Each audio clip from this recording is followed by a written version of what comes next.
दोस्तों नमस्कार। आज हम देखेंगे परिमेय संख्या रैशनल नंबर से।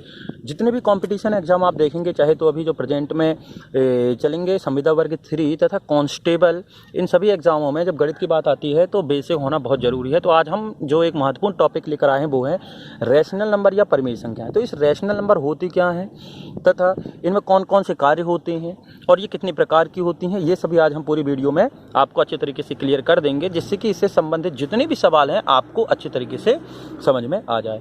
तो हम चलते हैं रैशनल नंबर पर। तो हम बताते हैं कि परिमेय जो संख्याएं हैं रैशनल नंबर्स हैं, उसकी उत्पत्ति जो हुई है, जैसे ये बात करें हम परिमेय संख्याओं की रैशनल नंबर की, है ना, और ये हम रैशनल नंबर की बात करें तो इसकी जो उत्पत्ति हुई है वो हुई है अनुपात से। इसकी उत्पत्ति हुई है अनुपात से। किससे हुई है? अनुपात से। और अनुपात को इंग्लिश में बोलते हैं रेशियो। तो इसकी उत्पत्ति जो है वो हुई है रेशियो से। तो जैसे यदि कोई संख्या लिखी हुई है 3:2, तो 3:2 को आप चाहें तो 3/2 भी लिख सकते हैं। क्या लिख सकते हैं? 3/2 भी लिख सकते हैं। तो यहाँ पर ये जो 3 और 2 दिख रहा है, ये क्या है? प्राकृत संख्याएं हैं। 3 और 2 ये जो दिख रही हैं प्राकृत संख्याएं हैं। कौन सी संख्या है? प्राकृत संख्याएं हैं। तो ये जो प्राकृत संख्याएं होती क्या है, क्योंकि जब हमने नंबर सिस्टम चालू किया था या से नंबर सिस्टम चालू किया था, संख्या पद्धति चालू की थी, वहां पर हमने आपको 6 प्रकार की संख्याओं के बारे में बताया था, जिसमें कि पहली संख्या थी प्राकृत संख्या अर्थात नेचुरल नंबर।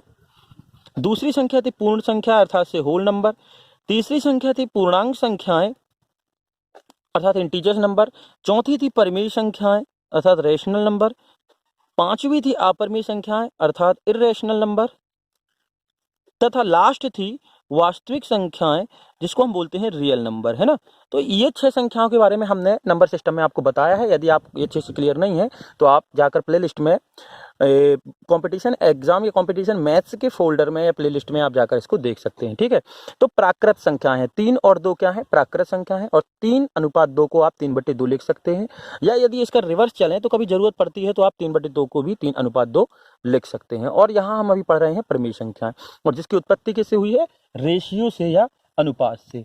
चलो ठीक है, यदि हम आगे बढ़े तो P और Q यदि 2 पूर्णांक हो, कौन से हो? पूर्णांक हो या इंटीजर्स हो। क्या हो? पूर्णांक हो या इंटीजर्स हो, तो अनुपात अर्थात P/Q को आप P/Q लिख सकते हैं। इतना क्लियर है? ये तो सिर्फ बेसिक था। अब यहां से देखते हैं कि यदि P और Q यदि पूर्णांक हो, मतलब से कौन सी संख्या है? ये पूर्णांक संख्याएं हैं, है ना, या इंटीजर्स नंबर है। इंटीजर्स नंबर होते क्या है, हम आपको बता दें मोटे तौर पर कि वे सभी संख्याएं जो प्लस और माइनस दोनों में होती हैं, है ना, प्लस में भी होती हैं और माइनस में है। चलो ठीक है, एक और बात आपको बता दें, जैसे कि यदि हम बात करें संख्या रेखा की, तो यहाँ पर यदि कोई संख्या है 0, तो इसके यदि हम दाईं ओर जाते हैं तो यहाँ आपको हमेशा पॉजिटिव नंबर मिलते हैं, और इसके बाईं ओर जाते हैं तो ये हमेशा हमें नेगेटिव नंबर मिलते हैं, है ना, मतलब ऋणात्मक संख्याएं मिलती हैं, ऋणात्मक संख्याएं मिलती हैं। और यहाँ पर हमें धनात्मक संख्याएं मिलती हैं, ये धनात्मक। तो ये संख्या रेखा जो होती है ये प्रत्येक ये धनात्मक पूर्णांक कहलाती हैं और यहाँ ऋणात्मक पूर्णांक की संख्याएं कहलाती हैं। तो पूर्णांक में वो सभी संख्याएं आती हैं जो प्लस माइनस में होती हैं। जैसे कि फॉर एग्जांपल यदि हम बात करें तो -3, -10, 4, 5, -25 या 0, ये सभी क्या है? ये सभी पूर्णांक संख्याएं कहलाएंगी या फिर इंटीजर्स नंबर कहलाएंगे। मतलब जितनी भी संख्याएं हैं जो प्लस माइनस में होती हैं वो सभी पूर्णांक संख्याएं कहलाती हैं, ठीक। तो P और Q यदि कोई पूर्णांक हो, यानी कि P की जगह आपकी प्लस वाली संख्या भी हो सकती है और माइनस वाली संख्या भी, तो P/Q एक रैशनल नंबर कहलाएगा या परिमेय संख्या कहलाएगा। ये जो P/Q है ये एक परिमेय संख्या कहलाएगी, लेकिन एक कंडीशन और ये है कि ये जो Q होगा वो कभी भी 0 के बराबर नहीं होगा। ये जो Q होगा वो कभी भी 0 के बराबर नहीं होगा। भाई P और Q पूर्णांक संख्याएं तो हो सकती हैं, लेकिन ये जो Q है ये कभी भी 0 के बराबर नहीं होगा। कहने का मतलब ये है कि बटे में हर में कभी भी 0 नहीं आएगा। चलो ठीक है, यदि हम मान लें कि हमारी P और Q एक प्राकृत परिमेय संख्या है, तो ये जो P होता है इसको हम अंश बोलते हैं अर्थात न्यूमरेटर बोलते हैं, और इसको हर बोलते हैं अर्थात डिनोमिनेटर बोलते हैं। इसको न्यूमरेटर और इसको डिनोमिनेटर बोलते हैं। तो ये जो हर का मान है ये कभी भी 0 नहीं होना चाहिए, मतलब बट्टी में कभी भी 0 नहीं आना चाहिए, बट्टी में कभी भी 0 नहीं आना चाहिए, तो वो कहला जाएगी परिमेय संख्या। जैसे हम यदि एक बात करें, जैसे कि 4/5, 4/5 एक परिमेय संख्या है, जहां पर अंश क्या है आपका अंश क्या है 4 और हर क्या है आपका, हर क्या है 5, है ना। या फिर p की वैल्यू कितनी है 4 और q की वैल्यू कितनी है 5। तो ये एक परिमेय संख्या हो गई, क्योंकि ये पूर्णांक संख्याएं हैं। तो एक और यदि हम संख्या लेते हैं, यदि संख्या लेते हैं हम -3 और 4, तो ये भी एक पूर्णांक है, क्योंकि ये ऋणात्मक पूर्णांक संख्या है और ये एक धनात्मक पूर्णांक। तो हमने अभी बताया था कि p और q कोई भी धनात्मक, ये कोई भी पूर्णांक संख्या हो सकती हैं, चाहे वो धनात्मक हो या ऋणात्मक हो, तो भी वह परिमेय संख्या कही जा सकती हैं। तो इतना आपको क्लियर हो गया कि परिमेय संख्या क्या है। चलो, तो यहाँ पर ये जो है ये क्या कहलाएंगी, ये परिमेय संख्या हो गई। क्यों? क्योंकि पूर्णांक संख्या है, -3 भी एक पूर्णांक संख्या है और 4 भी पूर्णांक संख्या है। यहाँ पर जो अंश है वो क्या है, यहाँ पर जो अंश है वो -3 है और ये जो हर है वो कितना है 4 है। न्यूमरेटर -3 और डिनोमिनेटर 4 है, तो ये एक परिमेय संख्या हो गई। लेकिन यदि अब हम बात करें दशमलव संख्या की, ठीक, यदि दशमलव संख्या में लिखा हुआ है, क्या लिखा है दशमलव संख्या में, दशमलव संख्या में मान लीजिए लिखा हुआ है 0.5, 2.3 और 0.333, तो ये परिमेय संख्या होंगी या नहीं होंगी, इस डाउट में आपको बिल्कुल भी नहीं रहना है। तो सीधी सी बात ये बता दें कि इसको क्लियर कैसे करना, क्योंकि इसके डिनोमिनेटर में तो अभी आपको कुछ नहीं दिख रहा है, लेकिन हम बता दें कि जब आप इसको हल करोगे तो ये हो जाएगा 5 और ये दशमलव, कभी भी इस तरीके की दशमलव वाली संख्या होती है तो परिमेय संख्या के रूप में, रैशनल नंबर के रूप में चेंज करने के लिए क्या करते हैं, इस दशमलव के नीचे 1 लिखते हैं। क्या लिखते हैं? दशमलव के नीचे 1, और दशमलव के बाद जितनी भी संख्याएं होती हैं उतने शून्य हम बढ़ाते जाते हैं दाईं ओर। तो इस तरीके से ये हो गया 5/10 और यहाँ पर हो गया 2 और 3 और दशमलव के नीचे क्या लिखना है 1, और दशमलव के बाद कितनी संख्या है 1, तो 1 ही शून्य आएगा। यही बात करें तो 3, 3 और 3, ये दशमलव लगाया, दशमलव के बाद 3 संख्या है तो 3 शून्य यहाँ पर लग जाएंगे। अब देखिए ये आपको दिख रही है परिमेय संख्या के रूप में, अच्छे से देख लीजिए, ये भी 5/10, 23/10 और 333/1000 आपको दिख रहा है। चूंकि ये p है, ये q है, ये p और ये q, मतलब अंश और हर दिया हुआ है, तो ये भी एक परिमेय संख्या कही जा सकती हैं। तो बहुत सारी स्थितियों में ये होता है कि आपको इस रूप में नहीं दिया होता है, इस रूप में दिया होता है, तो आपको समझना है। चलो ठीक है, एक बात और, यदि बहुत सारी संख्याएं दी हुई हैं, जैसे कि 2/3 दिया है, -4/3 दिया है, 5 दिया है, 3 दिया है, तो इनमें से कितनी परिमेय संख्याएं हैं? तो इनमें से परिमेय संख्या हम बता दें कि सभी परिमेय संख्याएं हैं, सभी रैशनल नंबर है। क्यों? देखो, इसके बटे में तो 3 है, इसके में भी 3 है, लेकिन इसके बटे में या डिनोमिनेटर में कुछ नहीं है, मतलब 1 है। यदि किसी भी संख्या के डिनोमिनेटर में कुछ नहीं होता है, कुछ नहीं दिखता है, कोई भी अंक नहीं लिखा होता है, तो उसको आप 1 मान सकते हैं। तो ये हो गया 5/1 और ये हो गया 3/1। तो ये सभी संख्याएं जो हैं वो सभी परिमेय संख्याएं कहलाएंगी। इसके अलावा आपकी जो कंडीशन थी वो सिर्फ इतनी थी कि बटे में शून्य नहीं होना चाहिए। यदि आप लिखा है 1/0, तो ये परिमेय संख्या नहीं होगी, क्योंकि बटे में क्या है शून्य है, चूंकि शून्य नहीं होना चाहिए। लेकिन यदि लिखा है 0, तो क्या ये परिमेय संख्या है? जी हाँ, ये एक रैशनल नंबर है, क्योंकि ये तो शून्य है, लेकिन इसके डिनोमिनेटर में क्या है 1 है, कुछ नहीं लिखा मतलब 1 है। तो इस पर आप बिल्कुल भी कंफ्यूज ना हो। यदि डिनोमिनेटर में या हर में 1 है या कोई भी संख्या हो तो वो परिमेय संख्या हो सकती है, बस उसके बटे में शून्य नहीं होना चाहिए। क्या नहीं होना चाहिए? शून्य नहीं होना चाहिए। चलो ठीक है, इतना आपका क्लियर हुआ। अब आपको और बता दें कि जो परिमेय संख्या होती है वो 2 प्रकार की होती हैं। पहली परिमेय संख्या होती है धनात्मक परिमेय संख्या, पॉजिटिव इंटीजर्स नंबर, धनात्मक परिमेय संख्या, और दूसरी होती है ऋणात्मक परिमेय संख्या, अर्थात से नेगेटिव रैशनल नंबर। अब होती क्या है देखिए, यदि लिखा है -p और q, तो ये भी नेगेटिव अर्थात से ऋणात्मक परिमेय संख्या होगी। कहने का मतलब ये है कि यदि आपके अंश या हर कोई में भी एक संख्या यदि माइनस में है, ये सिर्फ एक संख्या की बात कर रहे हैं, यदि या तो अंश माइनस में होगा या हर माइनस में होगा, तो वो ऋणात्मक परिमेय संख्या कहलाएगी। यदि आपका इस तरीके से भी लिखा है, मतलब या तो हर नेगेटिव होगी या अंश नेगेटिव होगी, या न्यूमरेटर डिनोमिनेटर इन दोनों में से किसी एक संख्या पर भी यदि माइनस का साइन लगा हुआ है, तो वो जो संख्याएं वो ऋणात्मक परिमेय संख्या कहलाएंगी। फॉर एग्जाम्पल, -3/4 की बात करें तो केवल इस पे बस लगा है, इसमें नहीं लगा है। यदि हम 5/-3 की बात करें तो इसमें माइनस लगा है, इसमें नहीं लगा है, मतलब ये सभी ऋणात्मक परिमेय संख्या है।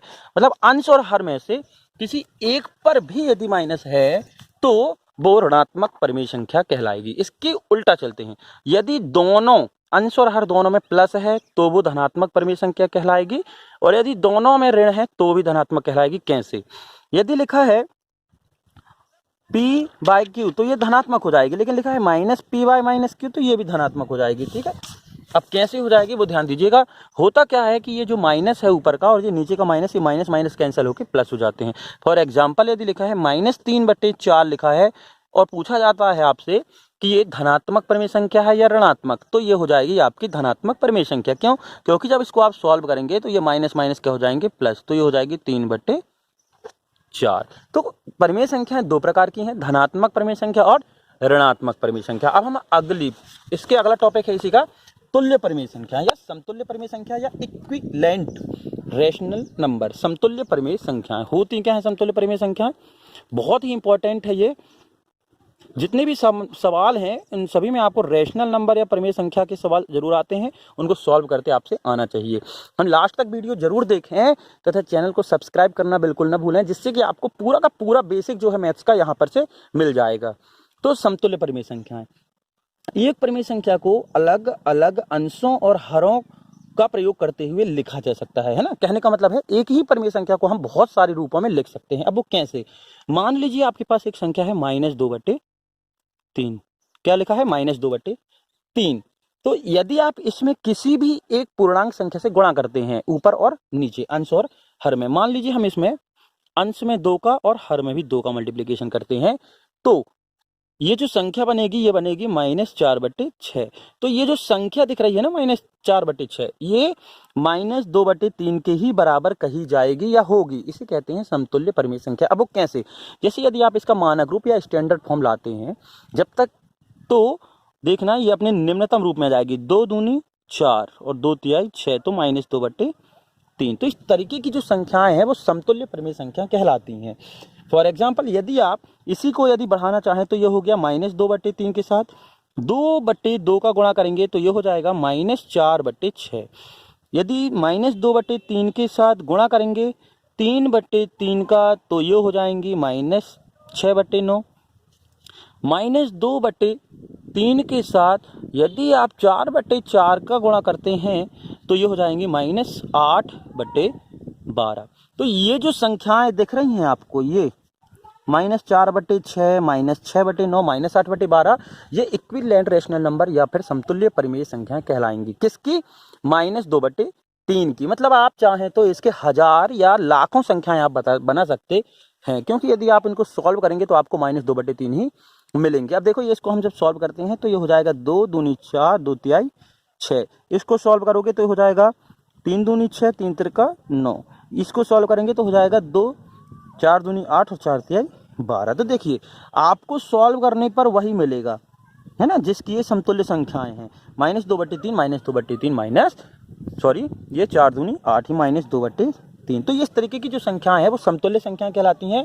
और कभी भी यदि आपको आता है कि समतुल्य संख्याएं निकालिए, मान लीजिए लिखा है -5/3 की समतुल्य संख्या या इक्विवेलेंट रेशनल नंबर निकालिए, तो आपको करना कुछ नहीं है, आपको सिर्फ क्या करना है, एक सी, है ना, मतलब से एक ही नॉन शून्य, मतलब एक ही शून्यतर पूर्णांक से गुणा करने पर, शून्यतर मतलब से कहने का मतलब है एक ही संख्या से गुणा करते हैं, तो किसी से भी यदि आप गुणा करेंगे ऊपर नीचे तो आपको उसके समतुल्य जो है उसके बराबर आपको रेशनल नंबर मिल जाएगा। फॉर एग्जांपल अभी हमने 4 तक गुणा किया था, तो आपको यदि इसकी 10 समतुल्य संख्या निकालनी है तो क्रमशः आप चाहें तो 1 से लेकर 10 तक गुणा कर सकते हैं, या चाहें तो 5/5 का भी यदि गुणा करते हैं तो ये हो जाएगा -25/15। तो ये जो संख्या होगी ना -25/15, ये -5/3 की समतुल्य संख्या या कहें तो हम इक्विवेलेंट रेशनल नंबर कहलाएगी। क्या कहलाएगी? Equivalent rational number.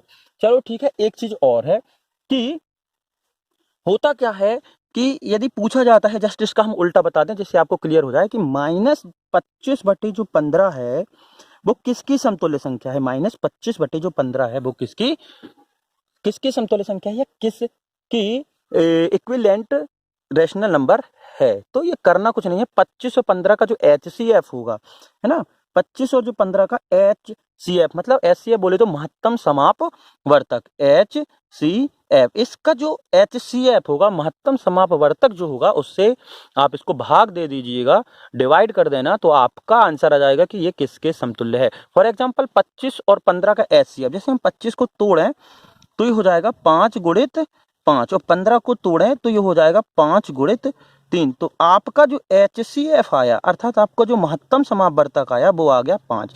यदि आप इसको 5 से भाग देते हैं, देखिएगा -25/15, तो इसको 5 से भाग देंगे और इसको भी 5 से भाग देंगे, तो 5 25 और 5 तिहाई 15। तो देखिए ये आ गया कि -5/3, तो -5/3 के समतुल्य है। तो करना क्या है, यदि कोई भी संख्या दी है और आपसे पूछता है कि ये किसके समतुल्य है, किसके इक्विवेलेंट है, तो आपको उस अंश और हर के HCF से उसको भाग दे देना। फॉर एग्जाम्पल जैसे ये लिखा है -8/12, -8/12, तो ये किसके समतुल्य है ये आपको पता करना है। तो हम क्या करेंगे कि इसके HCF से, मतलब अंश और हर के HCF से भाग दे देंगे।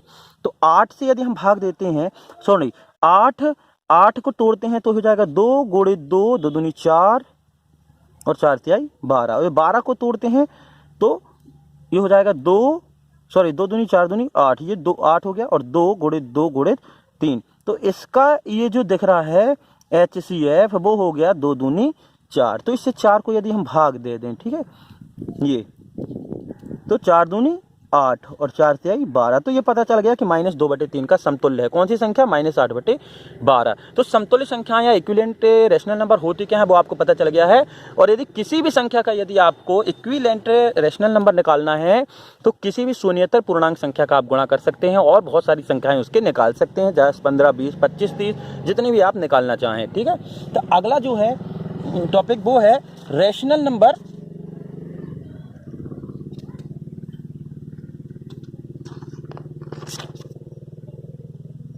हम देखते हैं कि परिमेय संख्याएं यदि दी हुई हैं तो उनको मानक रूप में स्टैंडर्ड फॉर्म में कैसे लाना है, ठीक है, स्टैंडर्ड रूप में कैसे चेंज करना है।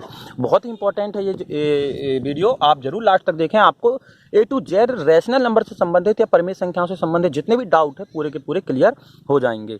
तो क्या लिखना है अब यहाँ पर आपको, मानक संख्याएं, है ना, मानक रूप में चेंज करना है, स्टैंडर्ड फॉर्म में चेंज करना है। तो मानक रूप में कैसे आप उसको चेंज करेंगे, तो मानक रूप क्या है, ध्यान दीजिएगा। मान लीजिए मानक रूप, एक संख्या है 3/5 और एक संख्या है -5/8, एक और संख्या है यदि हम ले 2/7। तो ये सभी अपने मानक रूप में है, इससे और इस छोटे रूप में इसको परिवर्तित नहीं किया जा सकता है। अब वो कैसे आप पता करेंगे, तो ध्यान दीजिएगा, मानक रूप में तभी कही जाती हैं जब अंश और हर में एक के अलावा कोई भी सार्व गुणनखंड जैसे कॉमन फैक्टर ना हो। जैसे कि 3 और 5 का यदि हम बात करें तो ये हो जाएगा 3 गुणित 1 और 5 का हो जाएगा 5 गुणित 1।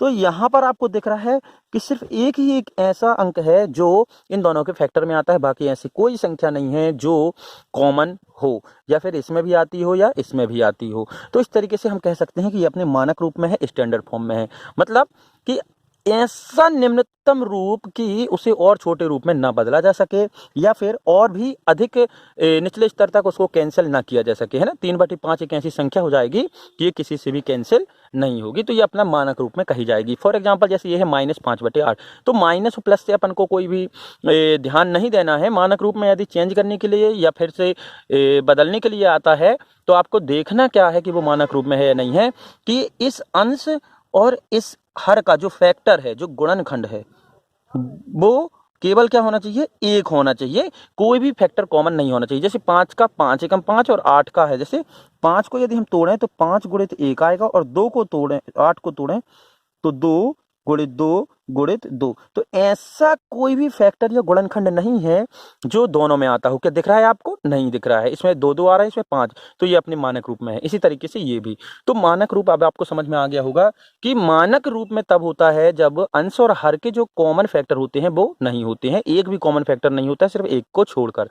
तो अब ये तो हो गया कि मानक रूप क्या है, लेकिन यदि संख्याएं दी हैं और आपको उसको कॉमन या मानक रूप में स्टैंडर्ड फॉर्म में चेंज करना है तो कैसे करेंगे, चलो ठीक है वो भी देखते हैं। जैसे लिखा है, संख्या है हमारे पास एक 45/30, क्या लिखा है -45/30, तो इसको मानक रूप में बदलिए। तो होता क्या है, सबसे पहले तो नॉर्मल विधि हम आपको बताते हैं कि नॉर्मल विधि है क्या। नॉर्मल विधि ये है कि यदि आपसे डिवाइड करते आता है तो आपको तब तक डिवाइड करना है, तब तक काटना है जब तक कि वो कटना बंद ना हो जाए, कैंसिल होना बंद ना हो जाए। जैसे हम ये 5 से काटते हैं ना, 5 नाम 45 और 5 छक्का 30। अब ये देखो 3 से कट जाएगा, 3 दूनी 6 और 3 तिरका 9, तो ये हो गया -3/2। तो ये इसका मानक रूप हो जाएगा, क्योंकि 3 और 2 अब ऐसी कोई संख्या नहीं है जिसके टेबल में ये दोनों एक साथ आती हों, तो ये मानक रूप कहला जाएगा। अब दूसरी विधि हम आपको बता दें कि अभी जो हमने बताया था कि मानक, इस यहाँ पर देखिए, यहाँ पर हमने आपको बताया था कि करना क्या था मानक रूप में, कि अंश और हर के HCF से डिवाइड करते थे। HCF मतलब महत्तम समापवर्तक। तो यहाँ पर क्या दिया था हमने 45/30। तो 45 और 30 का महत्तम समापवर्तक क्या है, देखो हम बता दें। तो 45 का गुणनखंड जब आप करेंगे तो ये हो जाएगा 5 × 3 × 3, 5 तिहाई 15, 15 × 3 45। 30 का जब आप करेंगे तो ये हो जाएगा 3 × 2 × 5, 5 दूनी 10, 10 तिहाई 30। तो देखो एक ये संख्या है जो दोनों में दिख रही है, तो ये हो गया 5, और एक ये 3 दिख रहा है दोनों में, तो ये हो गया 3। तो इसका HCF हो गया 15। कितना हो गया? 15, है ना। तो अंश और हर के HCF से अब इसको भाग दे देंगे। अब जो लास्ट रिजल्ट है, बार बार आपको कैंसिल करने की जरूरत नहीं पड़ेगी, ये अपने मानक रूप में आ जाएगा। तो क्या है HCF? 15। तो हमें इसको 15 से डिवाइड कर दें, ठीक। तो ये 15 से हम जैसे डिवाइड करेंगे इसको, तो होता क्या है, 15 तिहाई 45 और 15 दूनी 30। तो इसका मानक रूप आएगा -3/2। यही आया था, देखिए यहाँ पर।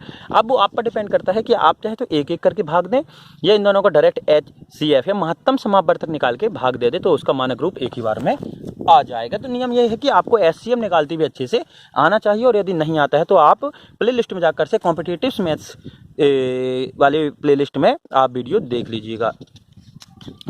अब इसके अलावा हम और संख्याएं यदि आपको दें, जैसे एक संख्या है -3/15।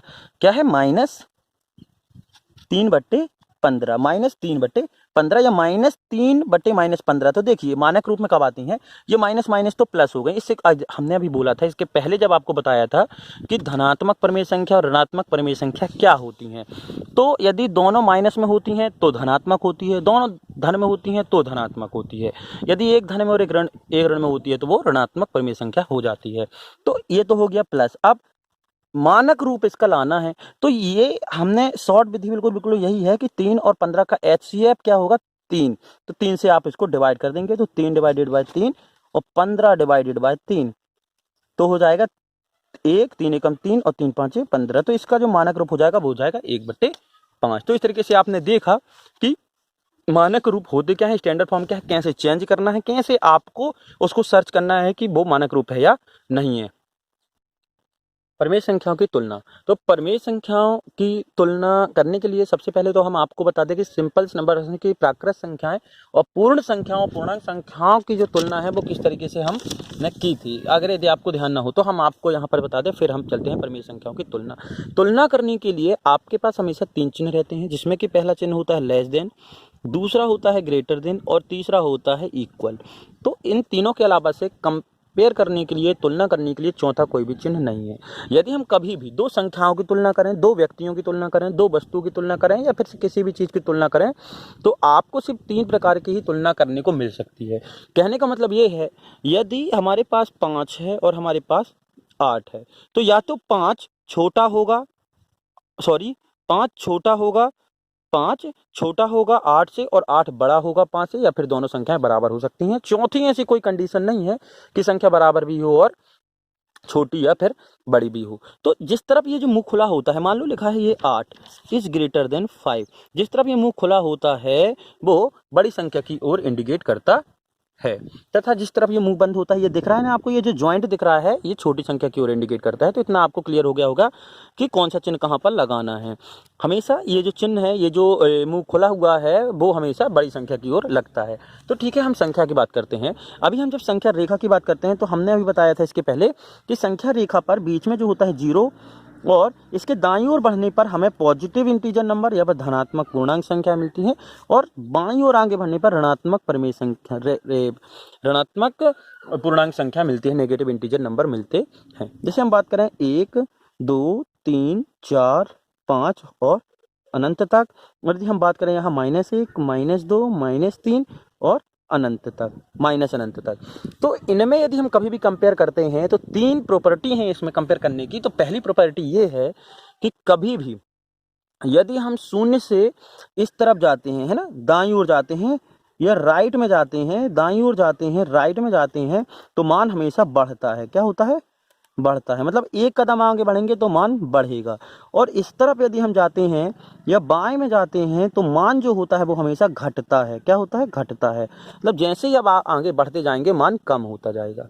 अब ये कम होता जाएगा, कैसे कम होता जाएगा वो भी आप देख लीजिए कि यदि -1 और -2 की तुलना करें, है ना, -1 और -2 की तुलना करें तो ये जो -1 होगा वो -2 से बड़ा होगा। क्यों? अभी हमने क्या बताया कि जैसे जैसे आप आगे बढ़ेंगे तो वैल्यू जो क्या होगी, कम होती जाएगी। मतलब यदि हम -99 की -1 से तुलना करें तो जो -1 है वो 99 की तुलना में बहुत ही ज़्यादा बड़ा कहला जाएगा।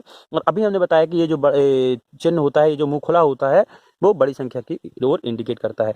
अब यदि ये नॉर्मल चीज़ आपको मालूम है कि धनात्मक संख्या में आगे बढ़ने पर मान बढ़ता है। मान लो यदि हम 4 और 5 की तुलना करें तो 5 बड़ा होगा। इसी तरीके से यदि हम 99 और 5 की तुलना करें तो 99 बड़ा होगा, है ना। तो धनात्मक संख्या पहला कंडीशन तो ये है कि ऋण वाली संख्याओं में या नेगेटिव इंटीजर्स नंबर में, ऋणात्मक पूर्णांक संख्याओं में बाईं ओर आगे बढ़ने पर मान घटता है। तो -1 जो है -2 से बड़ा है, या फिर -3 जो है -2 से छोटा है। इसी तरीके से यदि यहाँ कहीं -10 होता तो ये जो -10 दिख रहा है वो -3 से छोटा होता। क्या होता? छोटा होता। इस तरीके से आपको ये याद रखना है। तथा यहाँ पर तो मालूम है कि यदि हम आगे बढ़ेंगे तो मान बढ़ेगा। तथा एक और कंडीशन आती है कि हमेशा जो पॉजिटिव नंबर होता है, हमेशा जो पॉजिटिव नंबर होता है वो नेगेटिव नंबर से बड़ा होता है। कैसा होता है? नेगेटिव नंबर से बड़ा होता है। ये कंडीशन आप हमेशा याद रखें, क्योंकि तुलना करने के लिए आता है। मान लो यहाँ यदि लिखा हुआ है कि -5 और 1 में क्या बड़ा है, एक पॉजिटिव है एक नेगेटिव है, तो आप बिल्कुल आंख बंद करके आप बता सकते हैं कि ये जो 1 है वो बड़ा होगा, क्योंकि जो पॉजिटिव नंबर होता है वो नेगेटिव नंबर से बड़ा होता है। मतलब से जो धनात्मक संख्या है वो ऋणात्मक संख्या से बड़ी होगी। अब बच्चे कहीं पर भी यहाँ डिस्टर्ब हो जाते हैं कि -3 और 0 में क्या बड़ा होगा, और कि 0 की तो कोई वैल्यू होती नहीं है ना, 0 की कोई वैल्यू होती नहीं है, सब समझ लेते हैं। क्योंकि यहाँ पर 0 क्या है? धनात्मक है। तो ये जो -3 है और 0 है उसमें 0 बड़ा होगा। 0 क्या होगा? बड़ा होगा। 0 बड़ा होगा हमेशा सभी नेगेटिव नंबर से। यदि नेगेटिव के कंपेयर करते हैं तो जो बड़ी संख्या दिख रही है वो छोटी होती है, और यदि आप धनात्मक की बात करते हैं तो वो तो आपको मालूम है कि बड़ी संख्या बड़ी ही लिखी जाती है। लेकिन जब धनात्मक और ऋणात्मक पूर्णांक की बात आती है तो ऋणात्मक जो पूर्णांक होता है वो धनात्मक पूर्णांक से छोटा होता है, या फिर से धनात्मक पूर्णांक जो पॉजिटिव नंबर होता है वो बड़ा होता है। बस यही जो नियम है वो लागू हो जाता है आपका परिमेय संख्याओं में, रेशनल नंबर पर। मान लो लिखा हुआ है -3/2 और 5/3। तो अब यदि कोई पूछे कि कौन सी संख्या बड़ी है तो आपको बिल्कुल भी कैलकुलेशन नहीं करना है, आपको सीधी सी बता देना है कि ये जो पॉजिटिव नंबर है ये बड़ा है। पॉजिटिव नंबर क्या है? बड़ा है, क्योंकि एक प्लस है और एक माइनस। ये ऋणात्मक परिमेय संख्या है, ये धनात्मक परिमेय संख्या है। तो धनात्मक परिमेय संख्या जो होती है वो हमेशा ऋणात्मक परिमेय संख्या से बड़ी होती है। इतना आपको क्लियर हो गया। और एक और कंडीशन है, मान लो लिखा है 2/3 और 5/2 में कौन सी संख्या बड़ी है। तो हमें सिर्फ क्रॉस मल्टीप्लीकेशन करना है। तो ये हो जाएगा 2 दूनी 4 और ये हो जाएगा 3 5 15। तो अब क्या बड़ा है? ये 15 बड़ा दिख रहा है। मतलब ये वाली जो संख्या होगी, ये जो 5/2 है वो बड़ी होगी। तो इतना आपको करना है। करना क्या है? इस क्रॉस मल्टीप्लिकेशन का कभी भी दो परिमेय संख्याओं की यदि आपको तुलना करना है तो गुणनखंड यानी कि क्रॉस मल्टीप्लिकेशन करना है, या बज गुणनखंड, या फिर तिर्यक गुणा करना है। ठीक, जैसे एक और संख्या लिखी है 6/3 और 5/2 में कौन सी संख्या बड़ी है। तो क्रॉस करते हैं तो ये हो गया 6 दूनी 12 और ये हो गया 3 5 15। तो ये बड़ा दिख रहा है इस तरफ का, तो मतलब ये वाली परिमेय संख्या जो है वो बड़ी है। और ये जो मुंह खुला होता है वो बड़ी संख्या की तरफ इंडिकेट करता है। लेकिन एक प्लस है और एक माइनस है, तो आपको मालूम है कि ये धनात्मक परिमेय संख्या बड़ी होगी। दोनों धनात्मक है तो इस तरीके से आपको कंपेयर करके बताना है। यदि दोनों नेगेटिव है तो भी यही नियम आपको लगाना है। जैसे यदि लिखा है -3/2 और -5/6, ठीक है, तो कौन सी संख्या बड़ी होगी? अब उल्टा है इसका, आप थोड़ा सा ध्यान दीजिएगा। अब देखिए ये हो गया -18, क्या हो गया? -18, और ये हो गया माइनस का 10। तो कौन सी संख्या बड़ी होगी? आप बता सकते हैं कौन सी संख्या बड़ी होगी? बताएंगे कि आप कौन सी संख्या बड़ी होगी? हम बता दें कि कौन सी संख्या बड़ी होगी, ये -10 वाली बड़ी होगी। क्योंकि अभी हमने बताया था, ये चीज़ समझने वाली है कि कभी भी ये ऋणात्मक संख्याओं में यदि आप आगे बढ़ते हैं, ठीक है, ऋणात्मक संख्या में आगे बढ़ते हैं तो जो बड़ी संख्या दिखती है ना आपको, वो छोटी होती है। जैसे -10 -3 से छोटी है, मतलब -3 बड़ी है। तो इसी तरीके से ये जो -10 दिख रहा है वो बड़ा होगा और ये छोटा होगा, मतलब से ये आपकी बड़ी संख्या मानी जाएगी, ये बड़ी संख्या मानी जाएगी। इतना आपको क्लियर हुआ? इस तरीके से इसमें आपको कंपेयर करना है कि ऋणात्मक परिमेय संख्या जो होती हैं उनमें जो छोटी दिखती है, मतलब जो छोटी परिमेय संख्या होती है वो बड़ी होती है, वो बड़ी मानी जाती है। जैसे यहाँ पर नहीं लिखा, अभी बात आया था कि -3 और 10 की बात करें, किसकी? -3 और -10 की बात करें तो ये जो -3 है वो बड़ा होगा, क्योंकि आगे बढ़ने पर मान कम होता है। इसी तरीके से यहाँ पर भी जो छोटी संख्या होगी वो बड़ी मानी जाएगी। तो यहाँ -10 छोटा है, -18 बड़ा दिख रहा है, तो ये जो माइनस दिख रहा है -10, ये क्या हो जाएगी? बड़ी परिमेय संख्या हो जाएगी। तो इतना कंपेयर करना है आपको इस तरीके से। अभी तक आपने देखा कि परिमेय संख्या क्या है, परिमेय संख्याओं में मानक रूप क्या है, स्टैंडर्ड फॉर्म क्या है, ये कितनी प्रकार की होती हैं। तो अब हम देखेंगे इन परिमेय संख्याओं का जोड़ना, घटाना, गुणा और भाग, जिसमें कि इंपॉर्टेंट है एडिटिव इनवर्स, अर्थात से योज्य प्रतिलोम या एडिटिव आइडेंटिटी। ये चीज़ें आपको पता होनी चाहिए। तो वीडियो को लास्ट तक जरूर देखें तथा वीडियो यदि अच्छा लगता है तो आप उसको लाइक जरूर करें और दोस्तों के साथ शेयर करना बिल्कुल भी ना भूलें। तो परिमेय संख्याओं का योग करना क्या है? जैसे कि हमने देखा कि यदि ये लिखा है 2/3, तो ये एक सिंगल परिमेय संख्या, सिंगल रैशनल नंबर है, एक परिमेय संख्या, ठीक है, ये एक परिमेय संख्या है। यदि 2 या 2 से अधिक परिमेय संख्या को जोड़ना है तो क्या करना है? तो पहली कंडीशन हम देखते हैं कि 2 परिमेय संख्याओं को जोड़ना जिनके हर समान हो, हर समान हो मतलब हर एक से हो, हर समान हो मतलब हर, मतलब ये 3 है तो अन्य परिमेय संख्या जिनको आप जोड़ रहे हैं उनका भी हर 3 होगा। मान लो यदि हम इनको जोड़ते हैं 5/3, तो कैसे जोड़ेंगे? जब हर समान वाली परिमेय संख्याएं आती हैं तो जो हर होता है उसको हम एक बार लिख लेते हैं और ऊपर जो अंश हैं उनको सेम टू सेम जैसे लिखा है वैसे उतार देंगे। तो ये हो जाएगा 2 धन 5, तो ये हो जाएगा 7/3। तो इसका जो योग होगा वो हो जाएगा 7/3। इसी तरीके से हमने आपको बताया कि यदि हर समान आता है तो आपको किस तरीके से जोड़ना है कि हर को एक बार लिख के ऊपर लिखी हुई संख्याओं को सेम टू सेम जैसे चिन्ह लिखा है उसी चिन्ह के साथ आपको जोड़ देना है। यदि आपने देखा होगा कहीं कहीं कि जोड़ने के लिए आता है लेकिन बच्चे क्या करते हैं, हमेशा जोड़ देते हैं, तो आपको सिर्फ चिन्हों पर भी ध्यान देना है। कैसे चिन्हों पर ध्यान देना है? फॉर एग्जाम्पल यदि इसी को बात करें हम तो ये हो जाएगा 2/3 को, यदि 2/3 में आपको -5/3 जोड़ना है, कितना जोड़ना है? -5/3। तो हर तो 3 है तो हमने हर कर दिया 3, मतलब डिनोमिनेटर यदि एक समान है, यदि सेम डिनोमिनेटर है तो आपको एक बार लिखना है बस, और ऊपर वाली संख्याओं को जैसा लिखा है तो लिख देना है। तो यहाँ लिखा है इसके ऊपर में 2। अब ये हो गया प्लस माइनस माइनस, कभी भी प्लस और माइनस का मल्टीप्लिकेशन होता है तो हो जाता है माइनस और बचा 5, ठीक। तो 2 में से 5 जाएगा तो बचा -3 और 3, तो ये आ जाएगा -1। 3 से 3 कैंसिल, तो ये हो गया -1। तो जब आप 2/3 में -5/3 जोड़ते हैं तो क्या मिलेगा आपको? -3/3 = 3। तो यहाँ आपने देखा कि किस तरीके से जोड़ना है। मान लो इस तरीके से एक और संख्या है, ठीक है, कि 7/3 में -5/3 आपको जोड़ना है।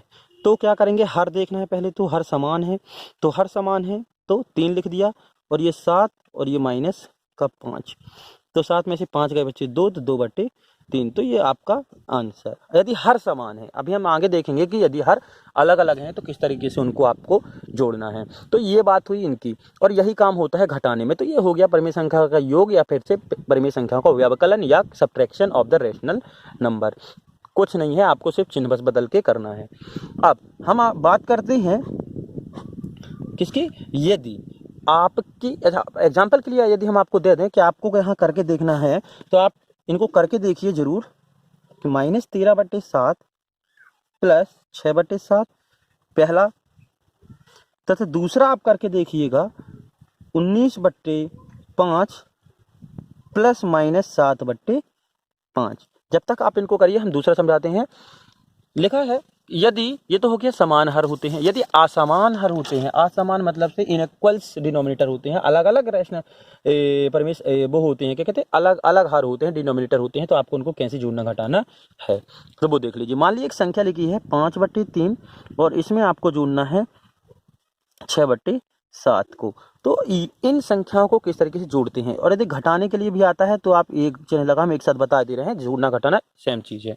तो घटाना क्या करना कैसे है, सबसे पहले तो हमें ये देखना है कि कितनी संख्याएं हैं, ठीक है, पहला। दूसरा चीज़ ये है कि पहली परिमेय संख्या जो है 5/3, इसका हर क्या है 3, दूसरी परिमेय संख्या का हर क्या है 7। तो पहला स्टेप ये बोलता है कि जो हर दिख रहे हैं, है ना, दोनों परिमेय संख्याओं के, दो से ज़्यादा परिमेय संख्याएं भी हो सकती हैं, अभी हम देखेंगे।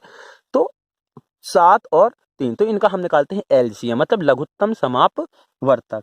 तो एलसीएम निकालते हैं किसका, 3 और 7 का। तो इसका एलसीएम इस तरीके से आपको निकालना है।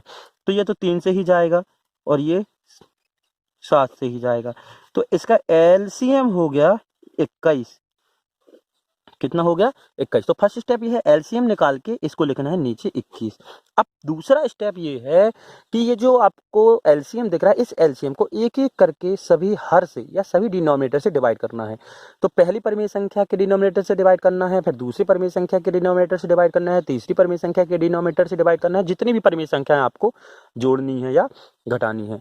तो यहाँ पर यदि हम बोले कि पहली परिमेय संख्या 3 है, 3 से 21 को डिवाइड करेंगे तो कितनी बार जाएगा, 7 बार, 3 सत्ते 21।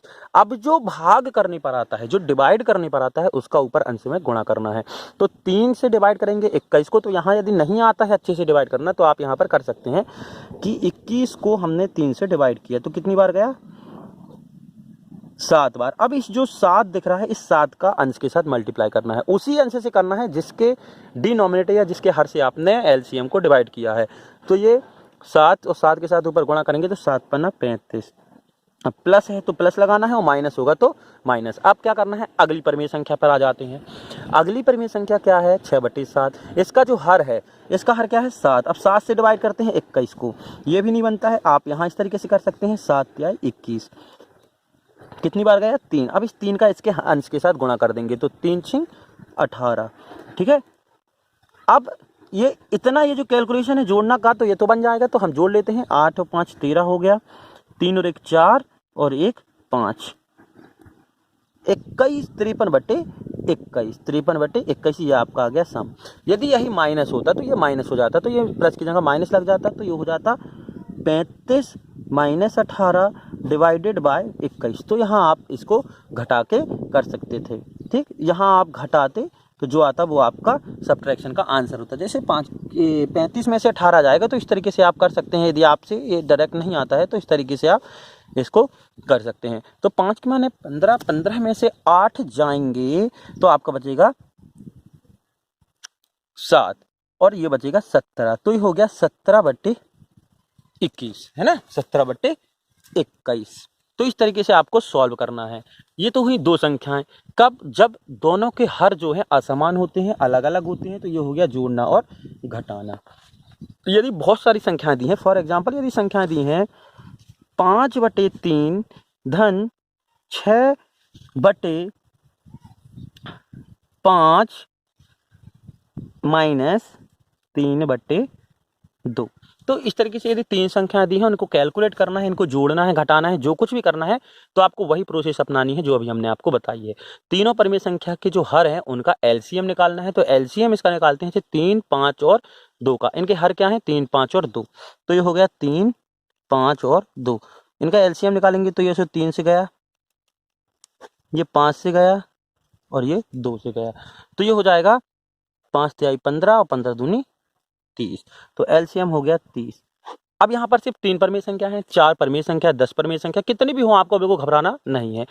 यही नियम, यही मेथड, यही विधि आपको लगानी है। हमने क्या किया था, अब एलसीएम लिखा एक बार, अब उसको एक एक हर से भाग देना है। तो 30 को 10 से भाग देंगे तो 10 बार जाएगा, 3 से भाग देंगे 30 को तो 10 बार जाएगा, 3 धाम 30 और 10 के साथ 5 का गुणा करेंगे तो ये हो जाएगा 50। यदि प्लस का साइन है तो प्लस लगाना है, माइनस का साइन होगा तो माइनस लगा देंगे। अब यहाँ पर आपको 5 से डिवाइड करना है 30 को, तो कितनी 5 छक्का 30, 6 बार जाएगा, ऊपर गुणा कर देंगे 6 से, तो ये हो जाएगा 36। माइनस का साइन लगा देंगे। 30 को 2 से डिवाइड करेंगे तो 15 बार जाएगा और ऊपर गुणा करेंगे तो 45 हो जाएगा। कितना हो जाएगा 45। क्लियर भाई, 2 से 30 को करेंगे तो 15 बार जाएगा, 15 दूनी 30। इस तरीके से आप कर सकते हैं ना कि ये लिखा है 30, 30 को डिवाइड करना है 2 से, 2 एकम 2, ये 2 पंचे 10, तो 15 आ गया। 15 के साथ ऊपर 3 का गुणा करिए तो 15 3 45। अब ऊपर जो संख्या है इनको आप सिंपल कैलकुलेशन से सरलीकरण सिंप्लीफिकेशन कर सकते हैं। पहले प्लस प्लस वाली जोड़ लें, उसके बाद इसको सॉल्व कर दें, है ना। तो ये बचेगा, ये जो बचेगा आपका पूरा ये हो जाएगा आपका 41/30। ये कैलकुलेट जब आप करेंगे ऊपर का तो ये हो जाएगा 41/30। और आंसर कभी भी आपको इस रूप में नहीं लाना, आपको आंसर क्या लिखना है, मानक रूप में, स्टैंडर्ड फॉर्म में। यदि वो कैंसिल होता है तो उसको पहले कैंसिल करना है, और यदि कैंसिल नहीं होता है तो यही आपका आंसर माना जाएगा। मानक रूप क्या है, स्टैंडर्ड फॉर्म क्या है, अभी हमने शुरुआत में वीडियो के आपको बताया था। देखते हैं परमेय संख्याओं का गुणा या गुणन से, multiplication of the rational number से। बहुत ही आसान है। मान लीजिए यदि कोई संख्या, सबसे पहले तो हम आपको बता दें कि यदि एक परमेय संख्या को किसी धनात्मक पूर्णांक संख्या से गुणा करते हैं तो अंश को उस पूर्णांक से गुणा कर देते हैं। मतलब यदि कोई परमेय संख्या है -5/3, कितनी लिखी है, -5/3, और इसका गुणा आपको करना है 4 से।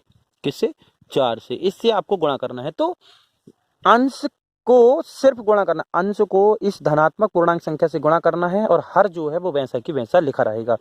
तो ये हो जाएगा -5 गुणित 4/3, 5 चौके 20, तो -20/3 ये आपका आंसर हो जाएगा। फॉर एग्जाम्पल यदि लिखा है -2/9 और गुणा करना है आपको -5 का, तो ये हो जाएगा -2 गुणित -5 डिवाइडेड बाय 9। बस कहने का मतलब यह है, यदि आप किसी भी रेशनल नंबर को किसी धनात्मक पूर्णांक संख्या से गुणा करते हैं, पूर्णांक संख्या से गुणा करते हैं, मतलब पूरी है वो, बटे के रूप में नहीं है, तो अंश के साथ उस संख्या का गुणा कर सकते हैं। हर जो है जैसा है वैसा ही लिखा रहेगा। तो इसी तरीके से -2/9 का -5 के साथ गुणा करते हैं तो -2 गुणित -5, माइनस माइनस का गुणा किया तो प्लस हो गया, और 5 दूनी 10 और 10/9, यही आपको अभी हमने बताया था। लेकिन यदि अब आपके पास परमेय संख्या और परमेय संख्या, ये तो हुआ परमेय संख्या के साथ पूर्णांक संख्या का गुणा। यदि आपका परमेय और परमेय है तो गुणा क्या करना है, मान लो संख्याएं लिखी हैं 5/3 गुणित 6/2, 6/2। तो आपको पहला स्टेप यही है कि अंश के साथ अंश का गुणा करना है और हर के साथ हर का गुणा करना है ना। अंश के साथ न्यूमरेटर के साथ न्यूमरेटर का, और डिनोमिनेटर का डिनोमिनेटर के साथ। तो जब गुणा करेंगे तो ये हो जाएगा 5 गुणित 6/3 गुणित 2, तो 6×5 30 और 3 दूनी 6।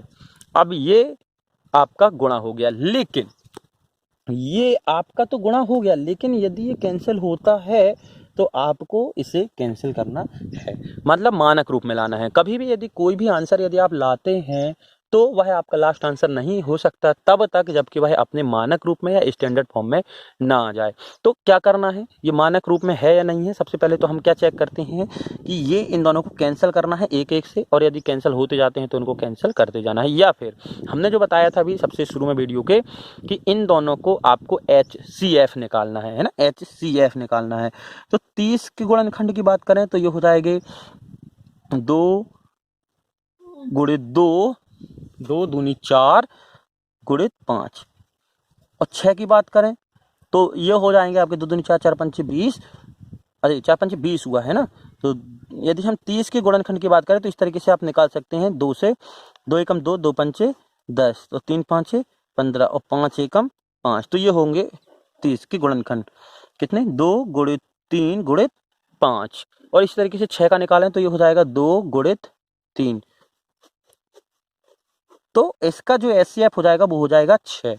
तो अब आप इसको 6 से डिवाइड करेंगे तो ये हो जाएगा, 6 से 30 को डिवाइड करेंगे तो 5 बार जाएगा, और 6 से 6 को करेंगे तो 1 बार। तो आपका जो आंसर होगा वो हो जाएगा 5, केवल 5, क्योंकि अब 5/1 में कोई भी कॉमन फैक्टर नहीं है। क्या बताया था कि कॉमन फैक्टर या फिर उभयनिष्ठ गुणनखंड नहीं होना चाहिए, तो वो अपने मानक रूप में कहलाता है। तो वीडियो को आप बहुत ही अच्छी तरीके से ध्यान से देखें, कहीं भी आपको किसी प्रकार की कोई भी दिक्कत नहीं आएगी।